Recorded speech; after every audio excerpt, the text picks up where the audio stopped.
আসসালামু আলাইকুম। আমি S Fardin Ahmed, grape engineering থেকে। তো আজকে আপনাদের সাথে আরও একটি প্রোডাক্ট নিয়ে আলোচনা করব। এটা হচ্ছে আমেরিকান জিঙ্ক। তো আমি বেশ কয়েকটা ভিডিওতে এনএসসি কোম্পানির প্রোডাক্ট নিয়ে আলোচনা করছি। এরপরে সিনজেন্টা, তারপরে মিমপেক্স, বিভিন্ন ধরনের কোম্পানি নিয়েও আমি আলোচনা করব। আমার এগুলা কোনো প্রকার স্পন্সরশিপ ভিডিও নয়।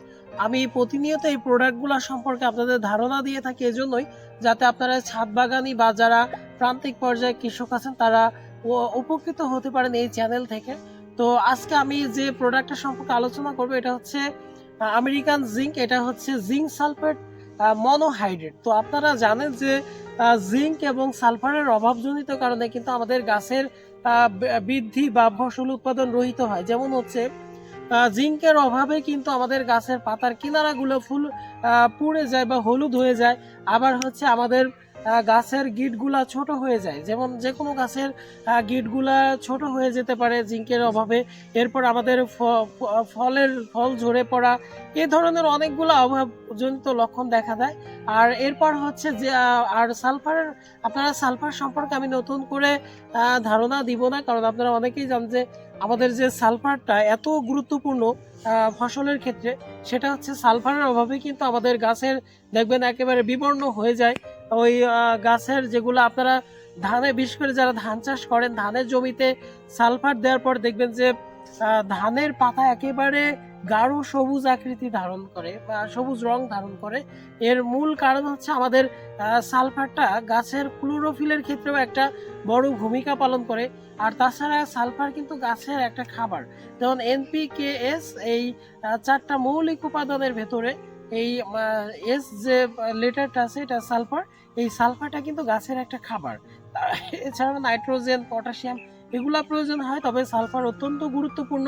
তো আমাদের এই এই আমেরিকান এনএসসি কোম্পানির এই প্রোডাক্ট যেটাতে যে আমেরিকান জিঙ্ক, এইটাতে সালফার এবং জিঙ্কের সমন্বয়ে যে যৌগটা গঠিত সেটা হচ্ছে জিঙ্ক সালফেট মনোহাইড্রেট। তো আপনারা যারা এই প্রোডাক্টটা ব্যবহার করবেন, সেক্ষেত্রে আপনারা ব্যবহারের ক্ষেত্রে আপনারা যদি জিঙ্ক সালফারের কোনো ঘাটতি দেখা যায়, সেক্ষেত্রে আপনারা গাছের গোড়াতে দিতে পারেন। এবং এটার মাত্রাটা হচ্ছে প্রতি একরে 3 কেজি হারে আপনারা ব্যবহার করবেন। এবং আপনারা যাদের হচ্ছে, যদি আপনারা দেখেন যে এই গাছের চারার বৃদ্ধিটা কম হচ্ছে, সেক্ষেত্রে আপনারা এটা গাছের গোড়াতে দিতে পারেন।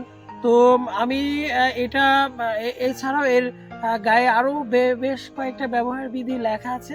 তো আপনারা এই প্রোডাক্টটা ব্যবহার করতে পারেন আপনাদের গাছের শারীরিক বৃদ্ধির জন্য, বা ক্লোরোফিল, বা আপনাদের গাছের যে ধরনের বৃদ্ধিজনিত সমস্যা বা ফুল ফল ঝরার সমস্যা, এই কারণে আপনারা এই প্রোডাক্টটা ব্যবহার করতে পারেন। তো আজকে আমি আর ভিডিওটা বাড়াবো না, এটা নিয়ে বলতে গেলে আরও অনেক কথা বলা যাবে। তবে আপনারা চেষ্টা করবেন যে আমি যে প্রোডাক্টগুলোর সাথে পরিচয় করিয়ে দিচ্ছি, আমি বিভিন্ন, শুধুমাত্র একটা কোম্পানির প্রোডাক্টের সাথে আপনাদের পরিচয় করিয়ে দিই না, বিভিন্ন কোম্পানির প্রোডাক্টের সাথে পরিচয় করিয়ে দিই। তো আপনারা আমার চ্যানেলটিকে সাবস্ক্রাইব করুন, লাইক কমেন্ট শেয়ার করুন।